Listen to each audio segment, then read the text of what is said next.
Olha quem voltou! Gente, depois de 3 anos, quase 4 anos, a gente voltou com o canal no YouTube. Graças a Deus, mas não vou prometer que eu vou gravar todo dia, postar todo dia, tá bom? Porque cansa, eu tô aqui, ó, já faz 1 hora já. Olha o suor como tá. Mas vamos ao que interessa. O tema do vídeo é os livros ao qual eu vou ler ou terminar de ler no ano de 2026. Gente, eu nunca tive um hábito de, tipo, ler 2 livros por mês ou 1 por mês, sabe? Eu lia sempre um ou outro, tanto que até ano passado, no começo do ano passado, eu só tinha lido acho que uns 3 livros. Eu tenho 21 anos, eu li só 3 livros até 19 anos. Então, assim, é um absurdo porque a palavra de Deus é clara em dizer: o meu povo perece por falta de conhecimento. Não é só conhecimento pela Bíblia, tá? Mas é conhecimento gerais, geográfico, político. Então, isso engloba, tá bom? Ser cristão não é ser burro, tá? Porque a sua burrice acaba envergonhando a presença de Deus também.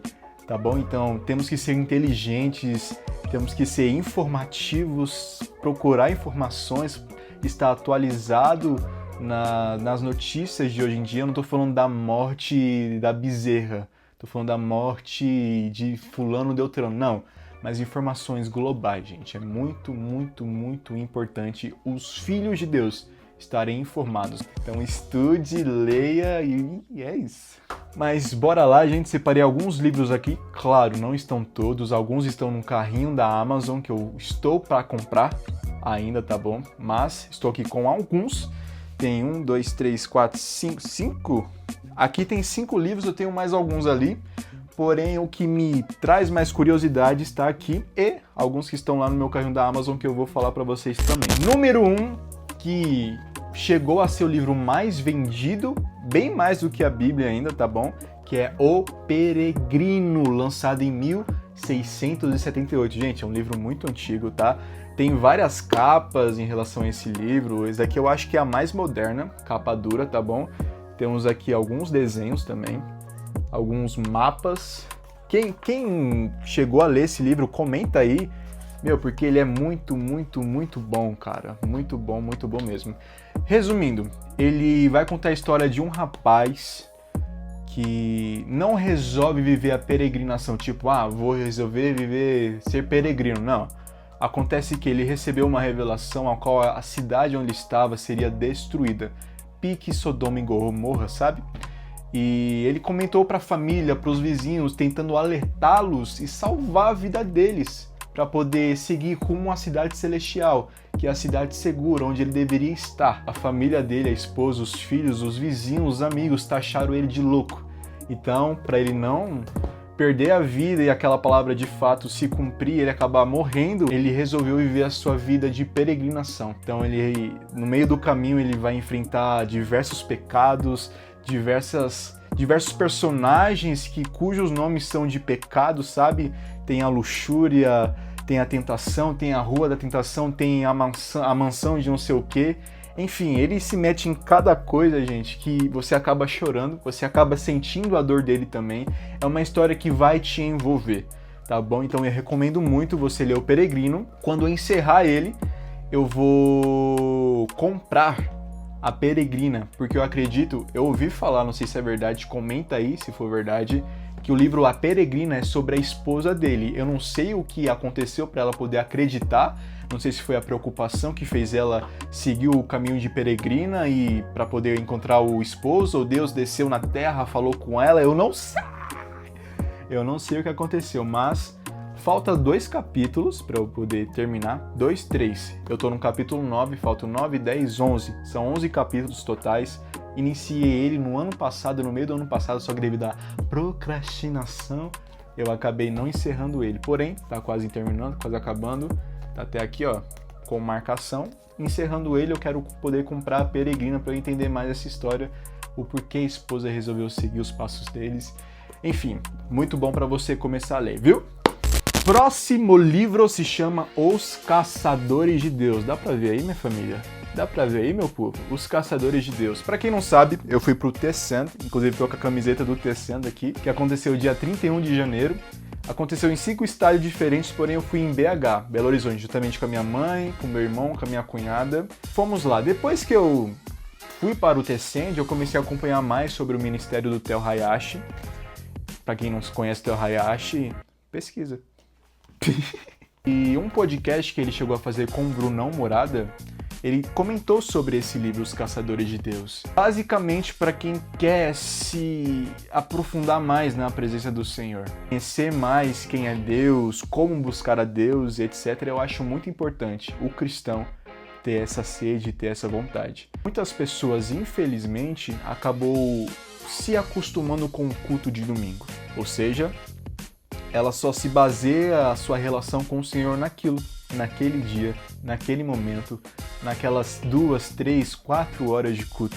E durante a semana, de segunda a sábado, ela não ora, não jejua, não faz devocional, não canta um louvor, não faz nada. Então acaba sendo uma relação rasa, uma relação qual que você fala de Deus, porém não conhece Ele. Consegue entender? É forte, ó. Arrepiei. Então, esse livro vai nos ajudar, eu acredito segundo o que o Theo leu, enfim, ele falou que foi impactado por esse livro, Brunão Morada também falou que foi, e é um dos livros que eu quero ler. Quando eu escutei sobre, eu acabei comprando, de caso urgente, assim, eu comprei, falei, não, preciso ler esse livro e tal, então vai ser muito bom. Os Caçadores de Deus. Próximo livro que estava ali no cantinho, eu tive que pegar ele, cara, é sobre a história do avivamento na Rua Azusa. Gente do céu, Rua Azusa. Eu sempre tive o interesse em pesquisar sobre avivamento, sabe? Eu cheguei a estudar um pouco sobre o avivamento que aconteceu no país de Gales. Mano, foi extraordinário o que o Senhor fez lá. Muita gente acha que avivamento é um culto de 2 horas, onde acontece choro, língua estranha. Não é isso. Avivamento é algo mais profundo. Tanto o que aconteceu em país de Gales, cara, aconteceu com um grupo pequeno de pessoas dentro de uma igreja, falando para o Senhor multiplicar as pessoas naquele momento, naquela ocasião, e o Senhor derramou um poder e glória naquele país. Não foi somente naquela rua, naquele estado, não, foi no país de Gales. No país todo o Senhor derramou o avivamento. Tanto que o que o avivamento causou? As delegacias fechassem, porque não tinha nenhuma taxa de criminalidade. Fez com que bares fechassem, porque nenhuma pessoa ia consumir bebida alcoólica. Então o avivamento é algo profundo, é algo que transforma não somente o corpo da igreja, mas aqueles que nem conhecem a presença do Senhor. Aqueles que até se afastaram da presença de Deus, mas o avivamento trouxe eles de volta. Sabe, a presença de Deus de fato atraiu a eles. Então, sim, Rua Azusa foi onde se originou o pentecostalismo, sabe? Lá, enfim, teve muitas histórias. Eu quero poder gravar vídeos sobre avivamentos, sabe? Eu vou estudando sobre... Eu não vou falar muito sobre a Rua Azusa, porque eu posso falar coisa que, tipo... Eu vou falar abobrinha, entendeu? Então, eu comprei esse livro para entender mais sobre o que aconteceu lá. Foi no ano de 1906, em Los Angeles, onde ocorreu esse avivamento na Rua Azusa. Então, eu comprei esse livro por interesse mesmo, que eu quero começar a gravar também, a entender. Eu acho importante o cristão entender a história da igreja, tá? Não somente se relacionar com a presença do Senhor, que é muito importante, mas também entender como aconteceu, onde se originou tanto o avivamento como a história da igreja, seja primitiva, seja nos Estados Unidos, em outros países, Inglaterra e etc, etc. Então, esse é o meu próximo livro que eu pretendo ler muito. Tá? Outro livro polêmico, porque eu assisti muitos vídeos de pessoas que não concordam com este livro, mas eu li ele já, eu quero reler ele, porém eu não vi nada demais, pessoal, tá? É o Bom Dia Espírito Santo, do pastor Benny Hinn, considerado como um avivalista no século XX. Ele ainda tá vivo, graças a Deus, amém. É uma pessoa, já fez várias cruzadas no Brasil. Eu era de um ministério ao qual ele ia todo ano no evento do nosso ministério ministrar. Mas é um livro que me impactou. Nos primeiros capítulos, cara, eu só sabia chorar. Porque ele foi numa ministração de uma missionária, se eu não me engano. Eu esqueci o nome dela, mas vai aparecer aí na tela quem ela é, o nome dela. Ele foi nesse culto ao qual ele foi impactado demais. Chegou o momento que ela olhou para ele, apontou o dedo na direção dele e falou: não entristeça o Espírito Santo. Não entristeça o Espírito Santo. Não entristeça o Espírito Santo. Véi, é como se o próprio Espírito Santo, enfim, como se fosse aquela palavra pra mim. Eu comecei a chorar na hora, era um sábado de manhã. Eu comecei a ler o livro, eu comecei a chorar muito, sentindo a visitação do Espírito Santo naquele momento. Cara, do começo ao final, eu só sabia chorar nesse livro. É interessante porque a gente vai conhecer mais sobre a história do Benihim, a sua relação com o Espírito Santo e a importância de termos essa amizade com o Espírito Santo. Não é à toa que Jesus Cristo deixou o Consolador para nós aqui na Terra. Não é somente por pedir perdão de pecados, para Ele sustentar a gente, não, mas é para termos uma relação com Ele. Sabe, é sentir Ele, é entender como Ele é, como Ele age, ouvir a voz dele, sentir Ele no quarto, falar bom dia Espírito Santo, porque Ele está ali do seu lado, está em todo momento, em todo instante. É Ele que observa tudo, que vê tudo, é Ele que te convence do pecado. É um clássico, é um livro clássico, importante você entender mais sobre o Espírito Santo de Deus, tá? Não sei o porquê o pessoal tem raiva, tem birra desse livro. Eu recomendo você comprar. Às vezes a gente acaba indo nos comentários das pessoas, mas compra. Se você não gostar, tudo bem, mas creio que o Senhor vai falar muito com você através desse livro, tá bom? Então, eu quero poder voltar a ler o Bom Dia Espírito Santo do pastor Benihim. E o penúltimo livro da lista, A Morte da Morte na Morte de Cristo, de John Owen. Creio que é assim. Falam que é um clássico livro, talvez o melhor livro já escrito sobre a expiação de Cristo. Vai relatar sobre a morte dele, acredito que sobre as últimas horas dele aqui na Terra, como um homem. Gente, eu fiquei curioso. Eu amo a mensagem da cruz, eu amo canções que falam sobre a cruz. Eu acho importante porque muitas igrejas, infelizmente, acabam cancelando, anulando a mensagem da cruz, sabe? Pregando mensagens egocêntricas, mensagens que vai vangloriar o homem, até mesmo canções que vai vangloriar o homem. Gente, nada contra cantarmos Descansa, quem te prometeu garante, ou Árvore Cortada da Valesca Maíssa, canções que já falou muito comigo. Tá chorando porque o escritor, Deus tá escrevendo a sua história.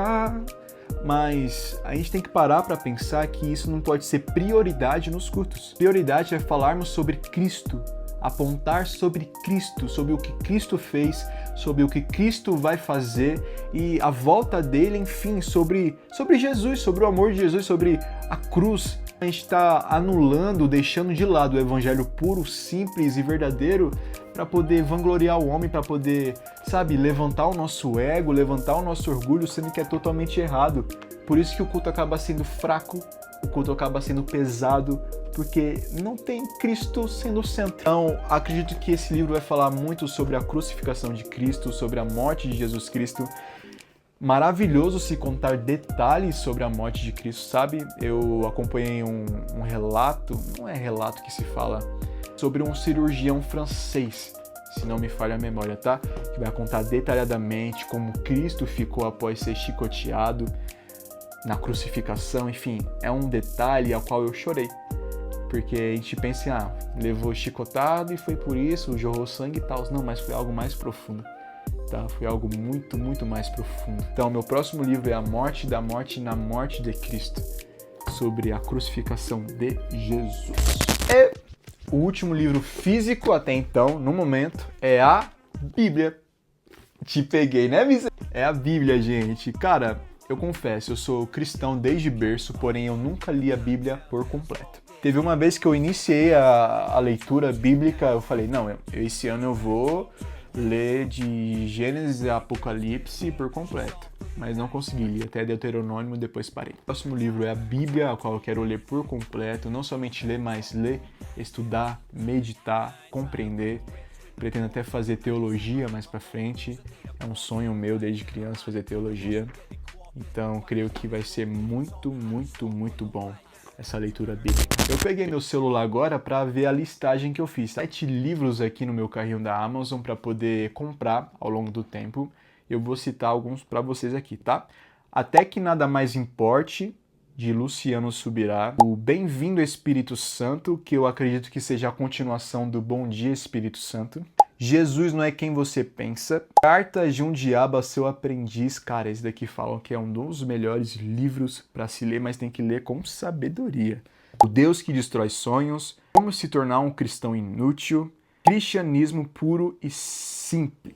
Então, é isso. Espero que vocês tenham gostado do vídeo. Esses são os livros. Se você quiser comprar, eu vou deixar o link na descrição de cada livro aqui ao qual eu comprei. Fechou? E os livros que eu quero comprar também vai estar tudo aqui na descrição. Se você gostou, compartilhe o vídeo, curta o vídeo, sabe? Envia para sua amiga, para sua namorada, para seu namorado, para seus pais, para seus avós, para seu papagaio e etc.